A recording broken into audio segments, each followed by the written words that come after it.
YouTube hasn't deprogrammed it again yet.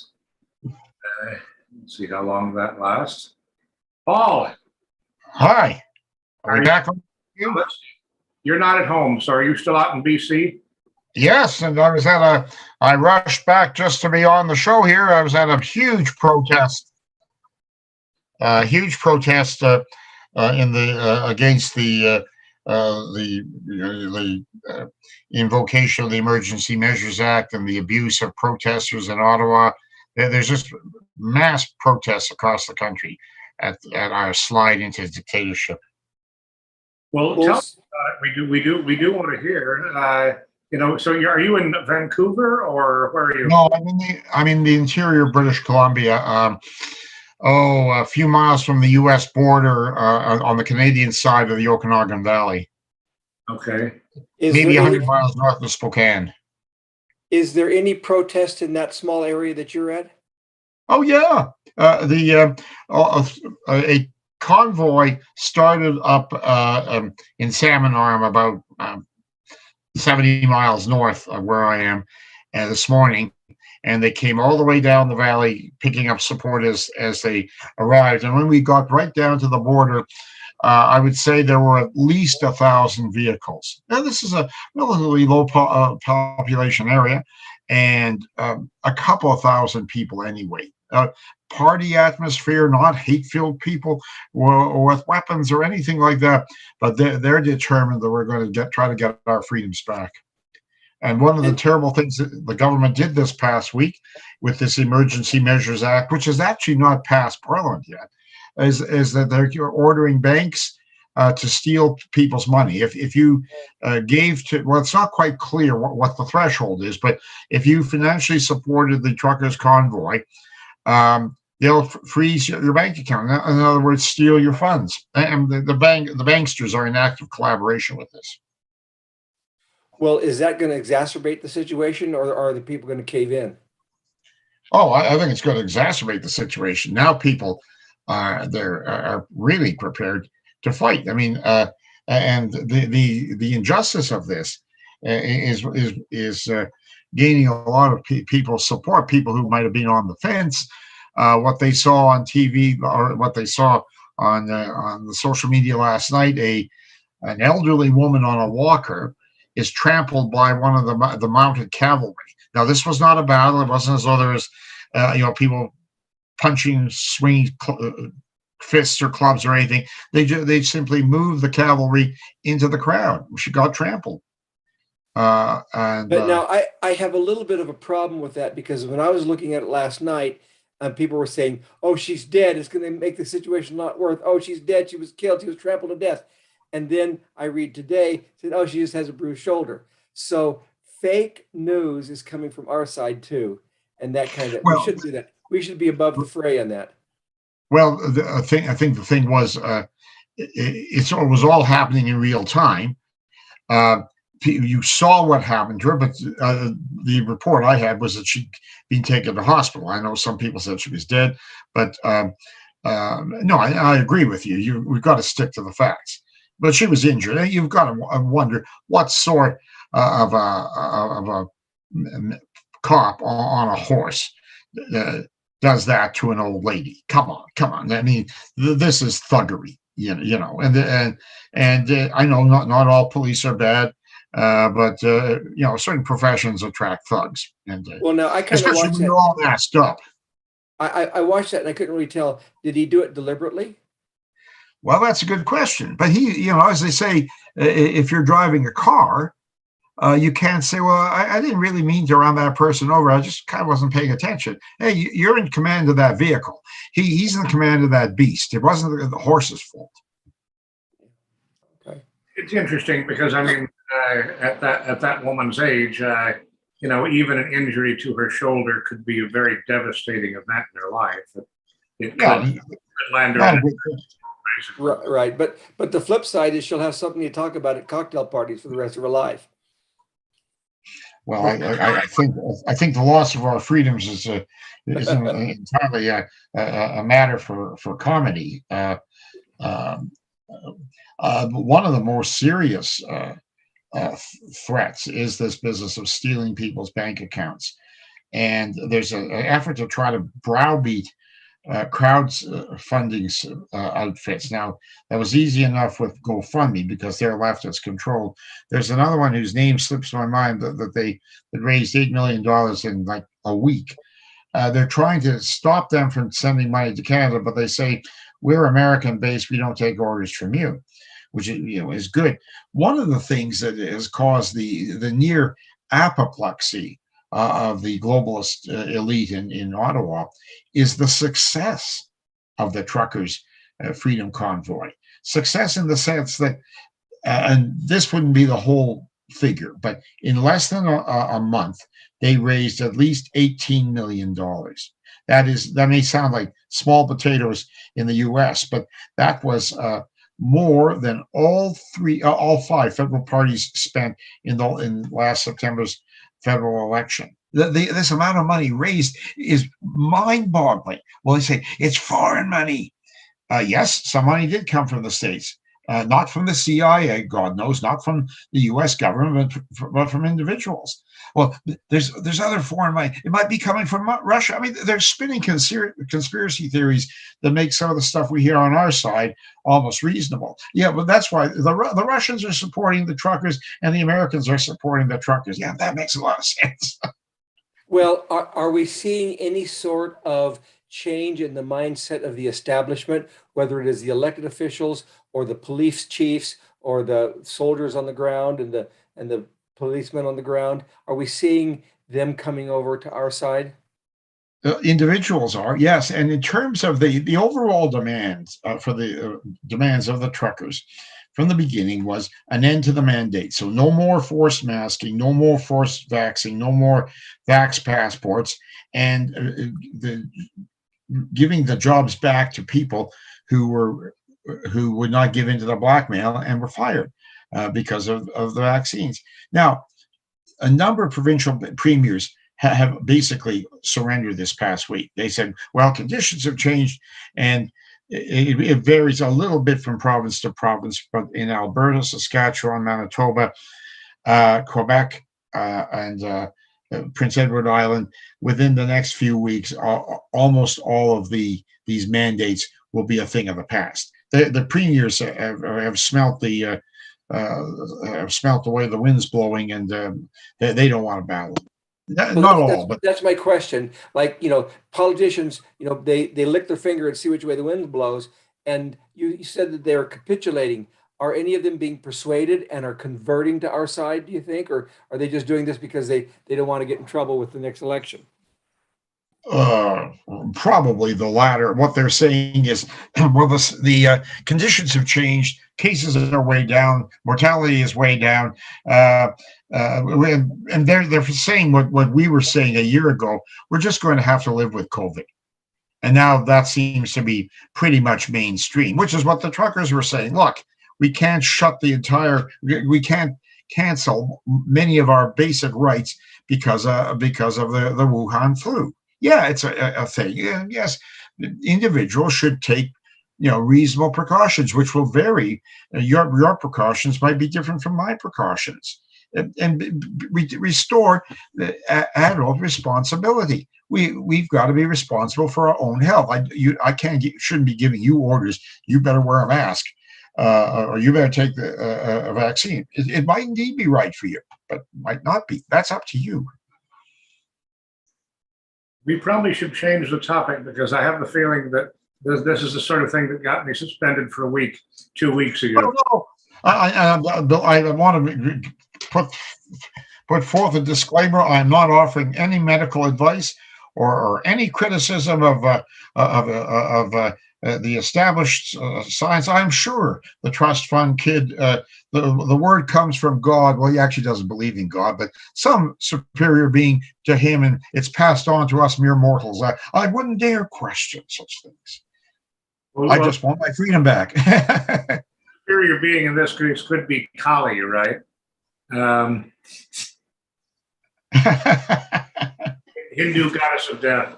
Anyhow. Yeah, well, actually, my money's on David Icke's reptilians. I think they're the ones doing this to us. Anyhow, before we go too much further, Paul, do you know Lemuel Howell, Lemmy Drew Howell from Augusta, Georgia? I've been on here with you before. It's been a while. Yes, from Augusta?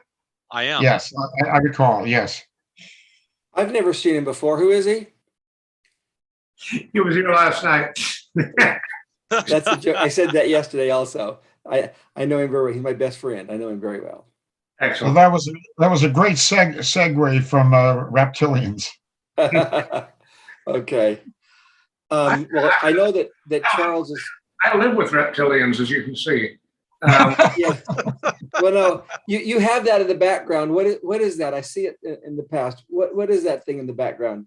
It's a Roman mosaic floor from the House of the Faun in Pompeii. It's the House of the Faun is one of the two finest houses in all of Pompeii. It's probably second only to the House of the Papyri in grandeur. It's one of the two houses that they speculate might have belonged to Arrius Calpurnius Piso, who was Julius Caesar's father-in-law, and his money was basically part of the reason that Julius Caesar was who Julius Caesar became. Well, that indicates that's a big octopus and various other sea creatures. Am I right? Yeah.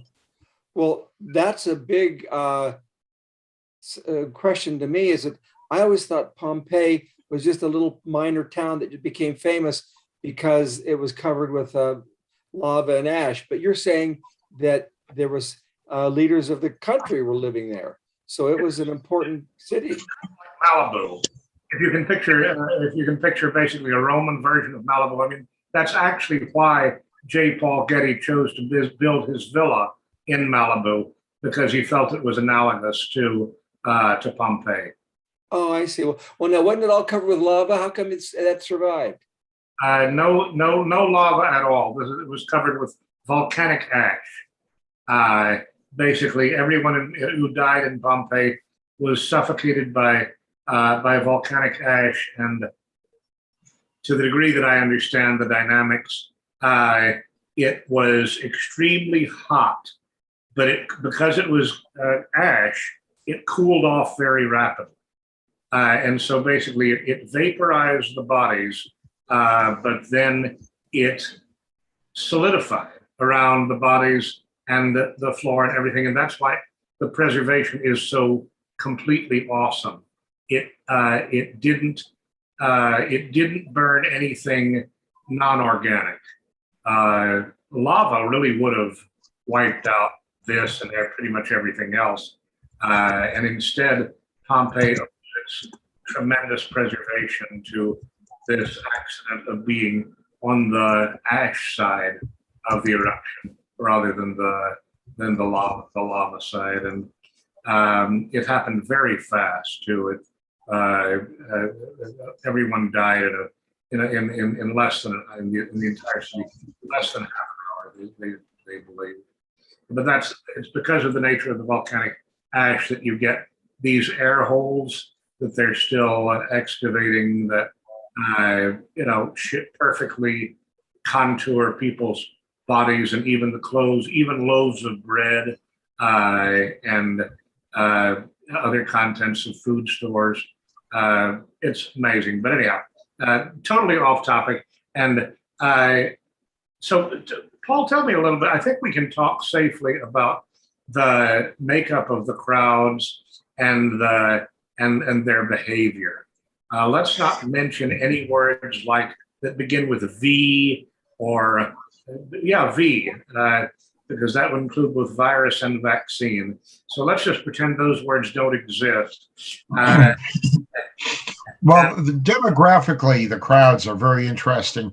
This was my observation from people who have been in Ottawa the last 3 weekends and the protests I've been at since April of 2020. The crowds are overwhelmingly, about 60% women. That's very interesting.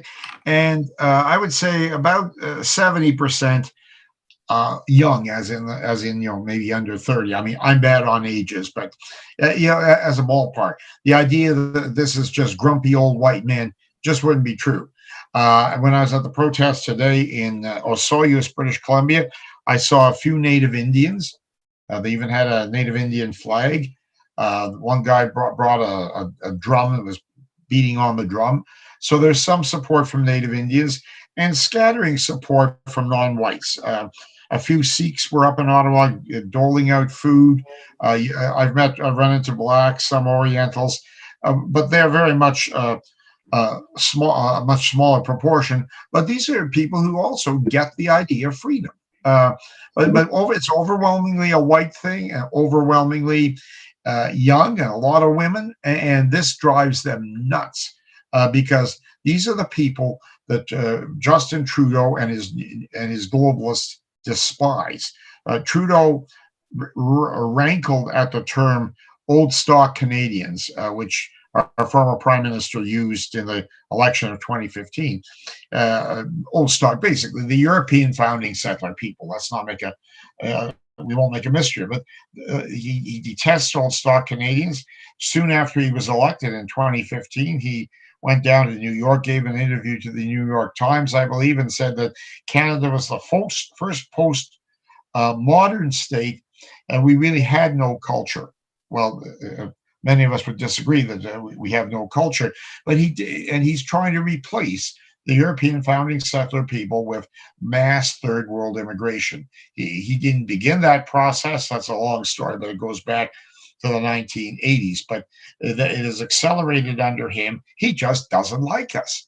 And that's why he denounced the truckers right from the beginning, before they even got to Ottawa, as a fringe and as racists, as misogynists, as anti-science, and as having unacceptable ideas. He just basically hates white people. Are the truckers able to survive with all of the money being frozen and they're not receiving it? How are they getting their money? Is it just from their own pockets or what? Well, they didn't manage to freeze all of it. People give them cash donations. Just about everywhere you go, where there's a rally, people are collecting money for them.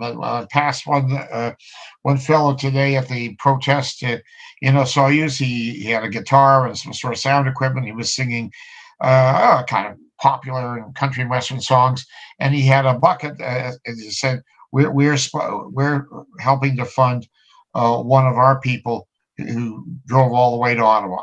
So the cash was flowing into his bucket. Map right? Is this where you are? The red dot? Sorry? I'm sharing a map of the British Columbia Washington border. I'm wondering. I just wanted you to confirm that I've got it right. You're in Osoyoos, just north of Oroville. That's correct. Yes, just north of Oroville and Tonasca. Yep, I'm within an easy spit of those two towns. I see. And are the Americans able to freely go up to that area through that 97 highway? Or is that closed down with all of the truckers? No, it's not blocked. A couple of other exits, places I've been told today, are blocked. One I think they call it the Peace Bridge, between Vancouver going down to what's the border town? Blaine, I think, is blocked. But no, the Americans would be free to come, provided you can prove you've been vaccinated. If you don't mind the badge of degradation, sure, passport and vax, you'd be able to come up, sure. But a lot of Americans have been sending money. Why did you choose to go to Osoyoos? I mean, I've been to Pennington, but how did you choose this particular spot? Oh, it wasn't my choice. Well, it's the end of the for the Canada section of the Okanagan Valley. So the freedom protesters started off at the north end in Salmon Arm and picked up people in Vernon, in the big city of Kelowna, where there was a big rally today, in Penticton, a couple other little places, and then ended up here. Why it was chosen, I don't know, except it just, I guess, makes sense. The point was not to block the border. The point was to show support, and it was really impressive. I have a lot to compare that to over the years, and there's not been anything like it. And that's something that the globalist elite around Trudeau have missed. They didn't get it. That this didn't just arise with the truckers. The truckers were maybe the culmination of all sorts of protests on a local basis. There were people fed up with the loss of our freedoms, and this was finally a way to dramatize it. And any reasonable leader who wasn't a dictator or wannabe dictator would have met the truckers, if not in person, at least some of his senior key people. Sit down with a delegation, hear them out. Not don't preach to them. Hear them out. Find out, in their own terms, what their issues are, and make some sort of nod in their direction. This could have been finesse. I mean, I'm not saying the trucker leadership was naive, but I think a smooth politician, not blinded by racial hatred and class hatred, would have pulled this off. Would have said, "Okay, we'll hear what you have to say. I've listened," and you'll announce a few measures. They'd have gone home. They'd have gone home 3 weeks ago. But you're there for activism purposes. You're not there just because you have a house there, or you came there for the activism. I came here for several purposes, but yes, activism is one. I'm going to a protest tomorrow. I'm going to some strategy meeting on Monday. Yeah, and then I'm going on to Vancouver for 2 meetings. So several reasons, but they coincide. But it wouldn't have mattered. If I'd been in Montreal, there'd probably have been a protest today. Or if I'd been back home in the Toronto area, there'd be a huge protest in downtown Toronto, as there was last weekend. We had 20,000 people on the streets. What do you think is going to be the culmination? What's going to happen? What's going to be the end of this? Will we see good progress, or will we be shut down? Will there be violence? What's going to happen? I don't know. I think Trudeau has lost a lot of the public opinion battle. He will continue to use his fem talk, and his talk in trade is, what we want to do is to keep you safe. We will keep you safe if we work together and you accept all these restrictions. I could call that fem talk because it's the way you would control a very weak woman. You say, "Look, Daddy will take care of you. You just have to obey everything I say, and I'll take care of you." Well, I don't think that's a fit position to put free men and women in. I don't want Trudeau to take care of me. I want my freedoms back. If the government at the provincial or federal level has useful medical advice, I'd be glad to hear it, and I'll make up my mind whether I accept it. There was this is attributed to a World War II leader, so I won't mention his name because I'm not absolutely certain I've got the name right. But he said the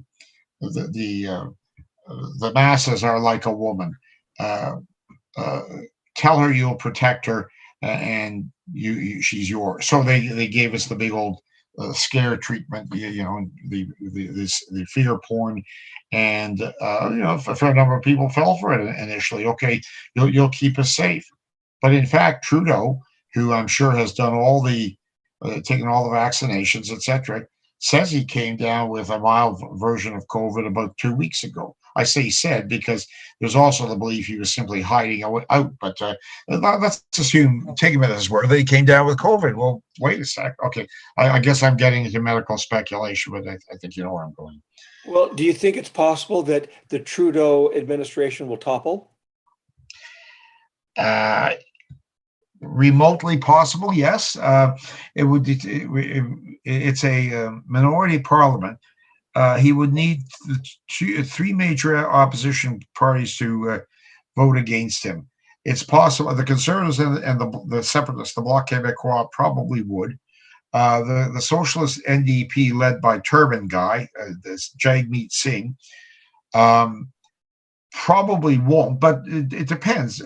There might even remotely be a rebellion of enough members of his own parliament, his own party, and if he loses a vote of confidence, he either has to resign and turn it over to the opposition leader, or go to the people for an election. There's a lot of pressure, and that's where Americans can help. I hope I'm not seeming to over dramatize this, but this is Budapest 56, and the Soviets are coming back, and the freedom fighters put out a call to the free world to come and help. And Dwight Eisenhower went to sleep, so there was no help coming. We're asking for the same thing. We're not expecting the 56 was it the 56th Airborne to come, no, but Americans can play a really good role. Get on the phone on Monday to the American embassy or to the nearest American consulate, and as an American citizen, protest what's happening. Say you cannot believe that this sort of oppression is going on, and the beating of unarmed protesters. This is unacceptable. Have you become Cuba North? And public opinion means something.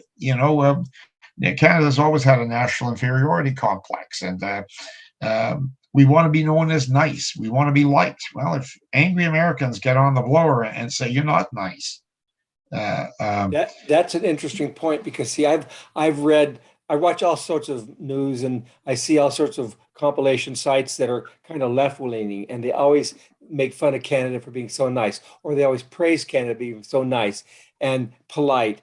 And now this is changing the perception of Canada, and maybe that's a good thing. Maybe it shows that you guys have a little bit of backbone.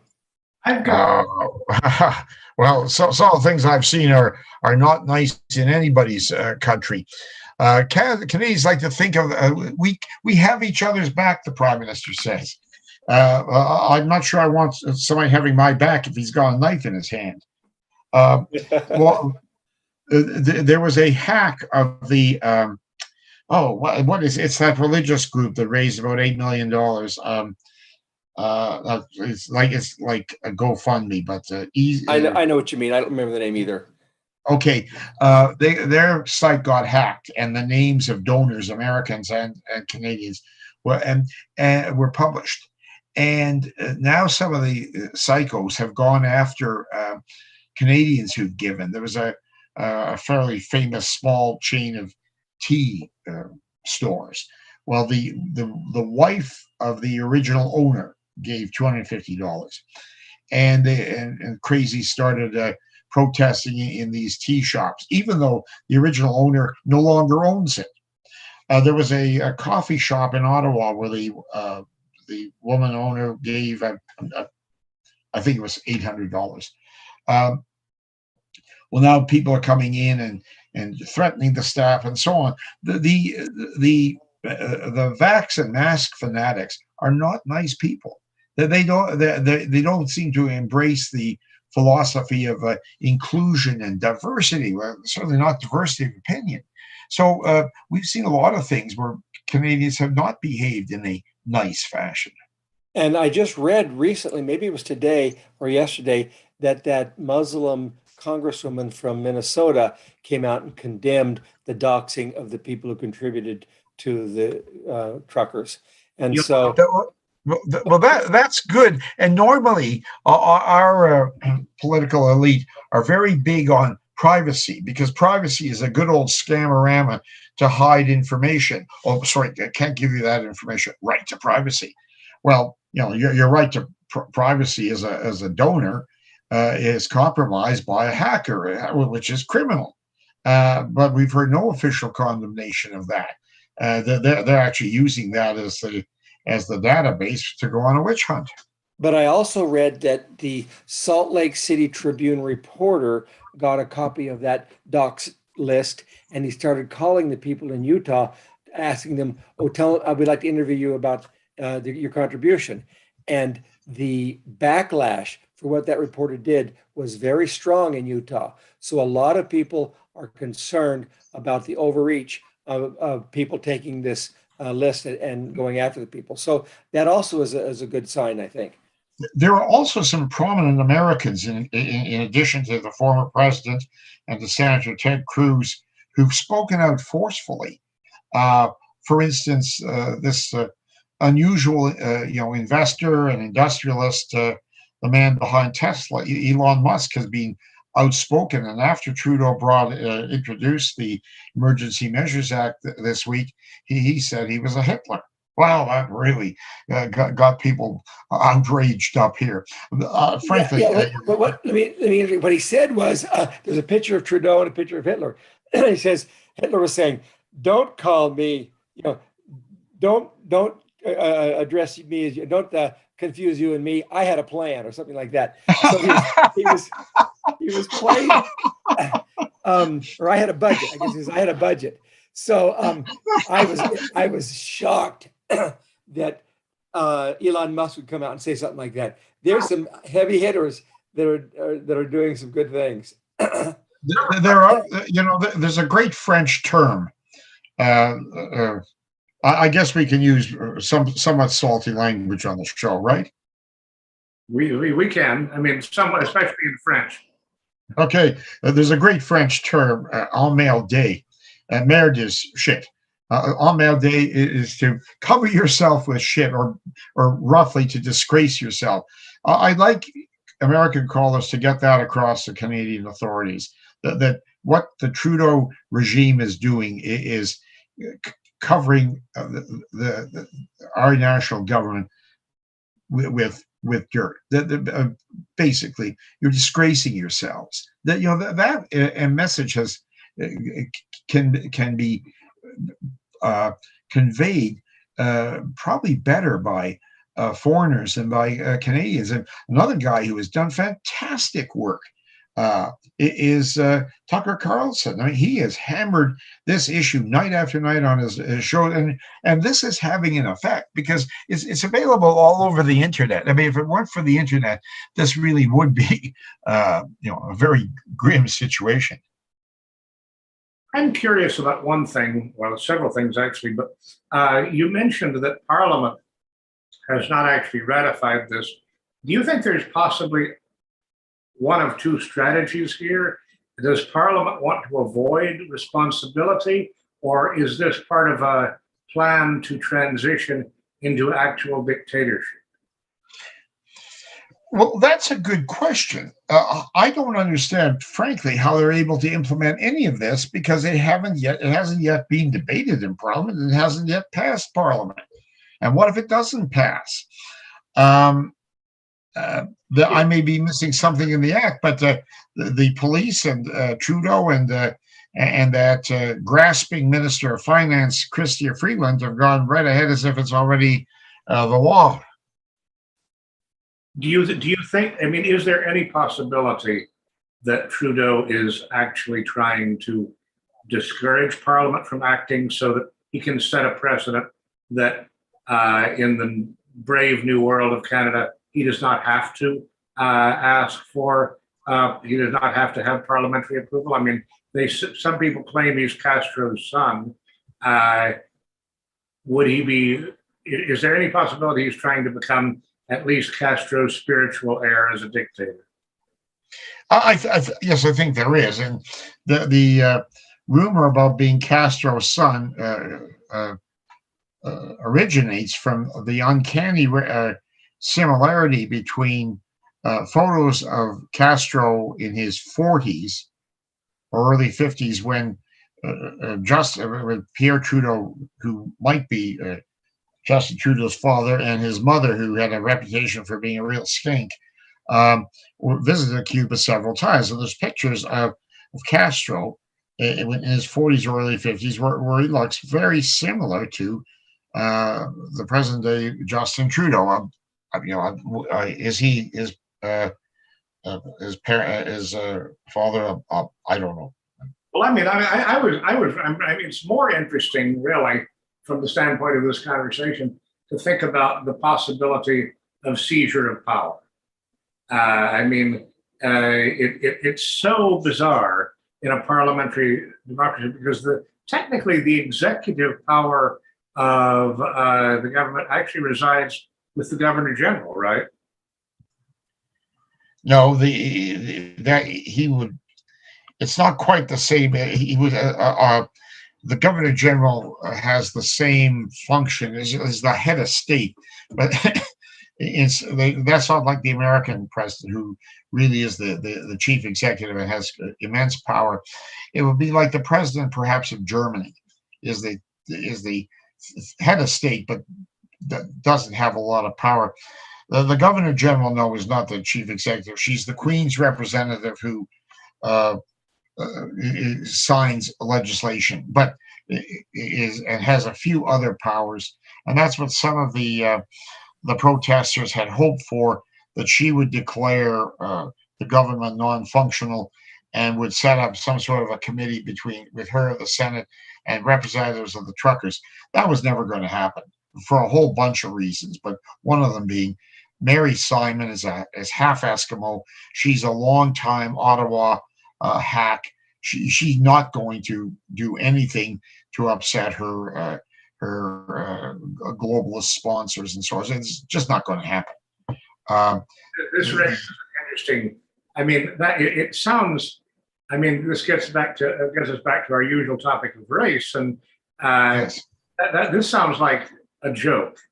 The Governor General of Canada, the personal representative of the Queen in Canada, is an Eskimo. Yeah.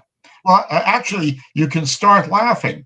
Of the last 5 governor generals, 3 have been women, and all 3 have been. I'm sorry, 4 have been women, and 3 of them have been minorities.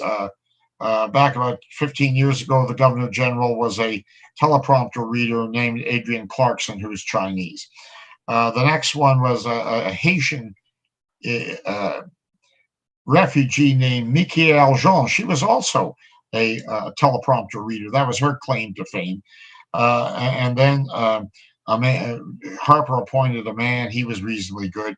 And then Trudeau appointed a Canadian astronaut who was white, but was an entitled tyrant. She behaved so badly to her staff that eventually she was kind of pressured into resigning. I mean, she was an emotional wacko. But the whole desire is to get as many non-whites and as many non-males in there as possible. So yeah, our current governor general is an Eskimo with not an incredibly impressive track record, but she's got 2 of the things that are necessary. Doesn't have a penis and is not white. Now, okay, the subject of sex has come up several times here, and you said that 60% of the people in the 60% of the protesters approximately would be women, and I take it so they'd be younger women. No, all across the spectrum. Lots of middle-aged and somewhat older women, lots of young women. Pretty good cross section of ages. Is there a different sexual dynamic in Canada, do you think? Because I mean, I noticed that some of the more interesting bloggers and podcasters these days are women from Canada. I mean, you've got Laura Southern, and I don't know. Do you know her at all? I've met her. I can't say I know her well, but and then there's Pretty Polly or Amazing Polly. Amazing Polly, yeah. And I think there's somebody called Really Graceful too, they're all really outstanding speakers, seems to me. And so why is it that the women are? I actually happen to know and work with in legal world a woman, a female trucker who's a member of an officer of the League of the South, but typically we think of truckers as male, and so why are the women, you think, predominant here? And does it have anything to do with Trudeau being kind of, I don't know, what do you call him? If he's treating the country as a woman, is that sort of a weird psychological problem going on? That might be part of it. I think women, or many women, especially the middle-aged and older ones, caught on faster than many men about how this would affect families. For instance, and this is an issue on both sides of the border, the forced masking of students, or the closure of schools for blocks of time because of the Wuhan flu. They saw the impact on their families maybe earlier than a lot of men did. As time has gone on, a lot of youngsters have psychological problems from being isolated for too long. So I think that seemed to motivate a fair number of women concerned about their children or their grandchildren. In fact, the chief organizer of the protests in Kelowna, a good friend of mine named Dave Lindsay, he said to me a year ago, he said, "Where are the men? We've got a fair number of middle-aged, older women, younger women, a few men, but where are the men?" And it was a good question. Now, I'm talking about the support people. The truckers are overwhelmingly men, and the trucker leaders in Ottawa are overwhelmingly men. This is just a really interesting thing. And I mean, do you think that the truckers are just in a unique position? I mean, truckers are not unionized, but this does have all the characteristics of collective bargaining and the effect of really a national trucking strike. Is it causing any significant supply problems in Canada? Well, that's hard to say. There's an awful lot of propaganda put out there. Anything that goes wrong, it's the truckers. There has been a supply chain problem, but that's the same as the United States for a variety of complicated reasons. Among them, the backup at the various ports and the shortage of microchips. If you're asking me, this is just my own personal observation about store shelves. I don't see much of a difference. There are tens of thousands of truckers. There aren't tens of thousands of truckers on Parliament Hill. One person suggested that one thing the truckers could have done is just stay home. We don't drive till the mask mandates are taken off. I suppose might have been one strategy. But who in the Canadian Parliament is the champion for our side? Is there someone that's far and away better than anyone else? Like, for example, in the American Senate, you might take Rand Paul, for example. Is there someone that we should be aware of in Canada that has that strong pro-freedom position? Well, yes, but he's not elected. He's the leader of the People's Party of Canada, Maxime Bernier. He was a member of Parliament for a number of years. He formed this populist party, I guess it'd be 3 years ago. He did very well, but did not elect anybody in the first past the post system. Last September, he got a decent share of the vote. He has been out at many of these protests. He had a pancake breakfast for the truckers and their supporters in Ottawa last Sunday, where he flipped some pancakes. He would be the most consistent voice. If you're asking about elected people in the federal parliament, a few of the backbench conservatives are fairly good. It's an interesting question because when you mentioned Hungary, I was wondering, Hungary had Cardinal Mindszenty. Yes. And do you have anybody like that? Someone outside the government, but a very strong and inspirational presence. Yes. So far, no. I mean, if you mean very prominent, a number of Christian pastors have been very brave, like Pastor Henry Hildebrand, whom I know. He's from southwestern Ontario. He was up there blessing the truckers and their supporters just as the police began to attack last night. But well, he's known. He's not, like like the Cardinal Archbishop of Hungary, as Cardinal Mindszenty was. Nobody quite that prominent. Maybe somebody will step up, because what's been going on has I think angered and shaken a lot of people. And where, I mean, I guess, what do you hope as the next step? I mean, you mentioned you want people to call in and continue the pressure, but what else would you like to see people do? I mean, would you like to see this spread to other industries? Is there any possibility of it doing that? Yes, it might. There are a lot of other sympathetic industries. Last weekend, the truckers called for people from the mining and timber industry to drive their rigs down to Ottawa. A lot of farmers have joined them, both there and in other places. This could take on the shape of a white working class revolt. Not self-consciously, working class in the old workers against the bosses type of thing, but Trudeau has from the beginning had endless contempt for what our former Prime Minister Stephen Harper called old stock Canada, or among ourselves, the European founding settler people. He detests that. He announced when he was shortly after he was elected that Canada was the first postmodern state, and that we didn't have a culture.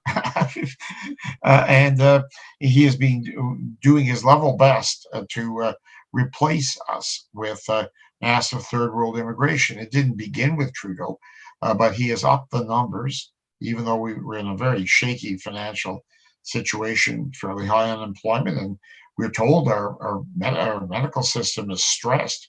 Why bring in 420,000 more third worlders this year? It makes no sense, except from the point of view of replacing us.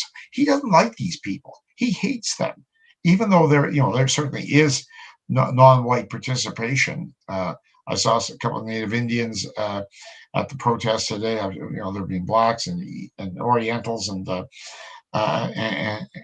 some East Indians. That's all true, but it's primarily, overwhelmingly white, and he hates that. He basically hates us, and I hope that doesn't sound too dramatic, but as a globalist, these are people he detests. If he'd been a smarter man, he might even have come up with some clever term like the deplorables. It's interesting. I mean, we're approaching an hour, and we never really discussed anything that I listed in the topic here. But it's interesting. How do you think someone gets to be racially hostile to his own people? I mean, I asked the question in the title of this: is the feeling of identity of race, is it a Pavlovian response? I mean, the very concept of being a people without a culture, to me as an anthropologist, I have several degrees, and one of them is a PhD in anthropology. And in anthropology, we define the scientific, quote unquote, definition of culture is man's extrasomatic, his non-physical adaptation to the environment. And if you had a people without a culture, it would mean that they have no adaptation to the world they live in at all. Let me say something now, because what you've said, I've often wondered.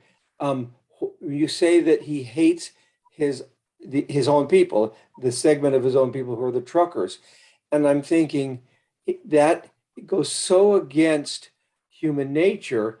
I think it Yes, might possibly be more that he is just virtue signaling in an extreme, and he's just taking what he was taught from the cradle by his extremely leftist parents and just applying that today. And so maybe that's why, I'm forever the optimist, but I think that eventually these people like Trudeau might come around to recognize the error of their ways and change their opinions. And we've seen this in our movement on a lower level, where I've seen Antifa people who've called me up and say, "Hey, I'm getting in trouble now because I'm no longer Antifa." And they contact me to find out what they can do to stop the harassment. And I've seen that in actually my own family members, where they have moved from being leftist to being a little bit left of center. They moved a little bit more towards my position. So I'm just wondering, maybe I'm just being too Pollyanna here, but I think eventually we can maybe reverse some of the extreme propaganda that has pushed these guys to the positions that they're in. yeah, I agree with you. It's probably not a good idea to write anybody off. What we have to gradually reverse is the poisonous white hatred that's pumped out through much of our media and academia, and that's where people pick this up. That the white race, as I guess Susan Sontag said, was the cancer of history. I mean, just a visceral expression of her hatred as a Jewess for white people, though empirically, just the opposite is true. We are the great benefactors of history, and right now, people will just try to slither their way into the United States, Canada, or Western Europe by hook or by crook. Presumably, it's not to join an evil racist society, but just the opposite, to join the societies that are civilized, cultured, and more or less functional. And I think you need to add to that group the clergy, because they are also promoting that in a big way. But maybe they're coming from a little bit different perspective. Maybe they're coming from thinking what is good for everybody. They want to reach out to everybody and help everybody raise themselves up. So maybe they're taking and expanding to too much of an extreme the innate white goodness that we want to reach out to everybody. And so maybe when we keep hammering on them, they may change their views. I think there's Another thing I would bring up for all of those who think that we have to be humanitarian and reach out and just bring in all these extra immigrants just to prove we're not quote unquote racist. They need. I would refer them to sources like Numbers USA, and refer them to this video by Roy Beck, where he uses the gumball presentation. Y'all may have seen it. Have you? Yeah, that's a very effective one. Yeah, it is, because he gets to talking about how immigration actually makes the world poorer. He talks about how many are just too poor, too sick, and too disconnected to make it here as immigrants. And no matter what side of the spectrum that you're on, if you want a humanitarian solution, he comes up with some of the best philosophies. And then even if we take the most merited people from other countries, then we're taking away the best chances for change in other countries, which in the long run leaves their nation much poorer than it ever was. I think you're absolutely right. Yeah, they're the best chances for change. I mean, now granted, when they immigrate to another country, it might help their lives individually or their family that comes with them. But what a lot of people don't understand is that it doesn't help the other country, because the thing is, they need people who will make a difference over there, and we're already a developed country. They need to go develop their own countries. You're so right. When I see our country trying to recruit doctors from Nigeria and India, leave aside whether they're properly trained, but Well, how outrageous! These countries need these highly trained professionals uh, for their own people. In some ways, we're doing something immoral taking these people. That's right. That's right. I agree with you on that on there. And they need more engineers, more doctors, and more lawyers over there. We don't need them here now. They might come here. Basically, what they want is what people who come from the second and third world countries, they want a first world income with their ways of life. And we can't let we can't let them have that here. They it's like they want the white man's world without the white man in it, and that is Yes. And that's putting it exactly the way it is, I'm afraid. I know it was either Bill or Paul who mentioned the role of the clergy in this. You come from, I believe, a family of clergymen, right? Yeah, I actually do. My dad was an ordained minister. He was a pastor for 3 years. My grandfather was, and my grandmother were both missionaries in South Africa and in Hungary, both.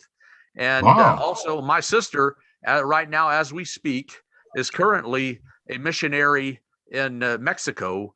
And then my great grandfather, Robert Manson Howell, he was a circuit riding preacher for the Methodist Church. So yeah, it's pretty deep in my Howell family line. And yeah, that you are correct, Mr. Charles. Well, anyhow, the reason I asked was, do you have any perspective, either from family or your family, of why the clergy has taken this globalist, anti-white position? Because it freaks me out. I have been arguing and fighting with my church here in New Orleans for years, and basically I haven't been to church once in 2022. I hate to admit it. It's the first year in my life that basically I have walked away from the church, and I don't know if I'm going to be able to walk back because they're a bunch of communists. It's all I can say. They are a bunch of communists who run the Episcopal Church, and they are very expressly anti-white. I mean, February, I keep the bulletin, obviously. I keep up with the website. And Black History Month is just the biggest thing. It's bigger than Christmas was. I'm not joking. It's bigger than Christmas was. Wow, that's pretty crazy. Well, I mean, it's blowing my mind, and I just can't stand it. The only conservative member of the clergy at Trinity, Noah, quit. He was a deacon. His name was Jay Alpert, and he quit in the fall of 2020 when Ruth Bader Ginsburg died. And he basically said the Episcopal Church is trying to make this woman a saint. That this Jewish abortionist, basically, they're her so-called crusader for reproductive freedom. Why is the clergy so against us? Well, I think there's many factors to consider in this, Charles, and I think a lot of it has to do with the weak church leadership. That's one part I would blame, and also many people. I mean, nothing against the Boomer generation or people older than the Boomers. I respect them, and I've learned a lot from people much older than me. I mean, I have a lot. I fully respect them, but I in a way I don't blame them because they grew up in a time where they weren't able to do as much deep research as we can today. They didn't have Google at their fingertips with their cell phones as we see today, and the closest thing they had to a search engine was that you had to go to a library and you had to search through a lot of files. You had to make time for that. But I mean, they for the most part, unless they dedicated time to doing that, they would have had to subscribe to either the magazines or the newspapers, the radio, or cable news. They really didn't have much else of an option. So I also mentioned that. And another thing is political correctness. They're worried about being labeled racist and anti-Semitic, all that jazz. I mean, that's to be expected. That's the most simple reason. And I think another thing is that, especially among evangelicals, I'm an evangelical Christian, and y'all are probably, I mean, I don't know I know you're Anglican, Charles, and I don't know about Mr. Bill Johnson and Paul Fromm here, but y'all may be liturgical, but I can just tell you that among evangelicals, it's pretty popular, or in the modern church that they're in. The anti-intellectualism is just so rampant, and I hate to say that, and especially in the Pentecostal charismatic churches that I grew up in, it was just like that, and they were honestly the first church to fall for some of this propaganda. I mean, the conservative church. I'm not talking about the social liberal issues. They were the first to fall for the Zionist issue. And also, they take many people take love your neighbor as yourself. They take that to an extreme to say that means we should invite the whole world, and that's not at all what the Bible means when it says that. But aside from that, I really can't think of any other reasons for it at this point. Do you have any perspective on, say, the difference between Canada and the United States? I mean, the Anglican Church in Canada was originally, like 20 years ago, it was actually more conservative than the American Episcopal Church. But now it seems to have reversed and gone far, far left. But I mean, I think it's fascinating because Paul, focuses on, the hatred of the Canadian elite for the rootstock Canadians, and yet Canada, until recently, was so much more white, so much less ethnically diverse than we are, and it's the world has just turned upside down. Do you think that the church played any role in that?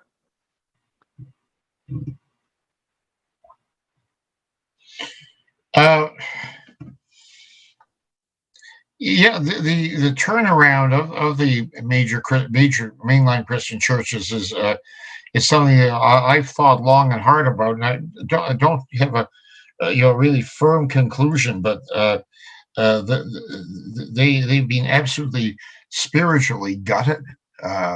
The Anglican Church in Canada basically stands for the reconciliation with natives, guilt, and not much else. Kind of a general left-wing political agenda, and they are in membership free fall. In fact, one of their own, I believe he's a priest who's also a demographer, did a rather shocking study for the church recently, saying that somewhere around 2040 or 2045, the last Anglican in Canada will die out. I mean, they're just not getting newcomers. They have nothing to offer youth other than guilt. Well, you can feel anti-white and guilty without joining a church. They really have nothing to offer. And when the present so-called older generation dies out, those who are, my family was Anglican, I'm Anglican too. When they die out, there won't be very many more believers. It's a shock. Well, it's an amazing situation. And Bill, what are your thoughts? I think we have our work cut out for us. My church is still pretty healthy, but they're also embracing positions that I don't agree with. Well, specifically, the Mormon Church was originally formed as fundamentally a white supremacist church, right? Is that fair to say? Well, I don't think there's a term that the church would ever embrace to say that. But yes, they did have positions that up until I was well into my adult years that kept the population white. And what happened? Is it infiltration? Because I feel like the Anglican. No, it's not infiltration at all. It's just maybe the same sentiments that Lemuel was talking about, just misunderstanding of what is right and what is wrong. And basically a shallow, I think Lemuel was implying a shallow intellect, failure to understand reality. I mean, basically a failure of education. Well, I think that our church leaders, just like many church leaders, are striving to be good people. They're not nefarious. They have not been infiltrated by people who are trying to undermine it. It's just that they don't have a full, large picture of what needs to be done or what should be done, and they've misinterpreted what is good and what is bad. So I guess we should wrap this up for the evening by again going back to Paul. Can you summarize what you're going to be doing in the next week and what we can do to support you? Well, I'm going to be attending a freedom rally tomorrow in Penticton, British Columbia, and then I'm going to be giving 2 talks in Vancouver and 1 in Edmonton. What you can do to support us is to speak up, for one thing. Your voices all count, and contact the Canadian embassy or consulate nearest you and give them a piece of your mind. And and I agree, and I must say in decent terms. Obviously none of you is going to embarrass yourselves, but I think it's important to protest in such a way that the message gets across. Yeah, keep up the good fight, Mr. Paul Fromm. It sounds like you're doing well. My prayers are with the truckers and anyone who's backing them. Well, thank you very much. Ditto. You look like you've had a rough day. I can't help but notice that your hair is kind of Boris Johnson style today.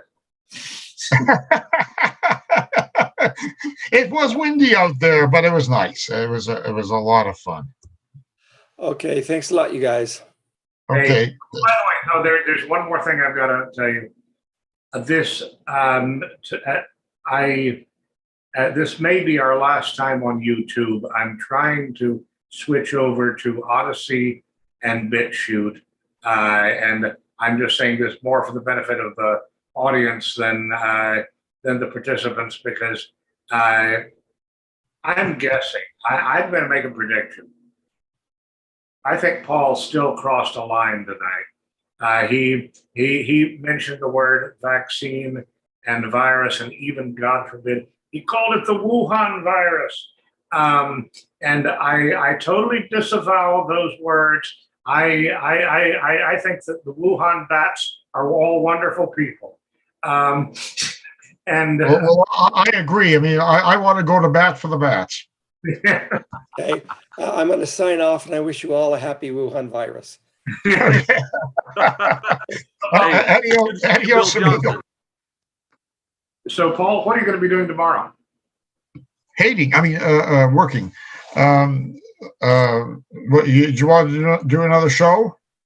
Yes, as a matter of fact, I would. I really would.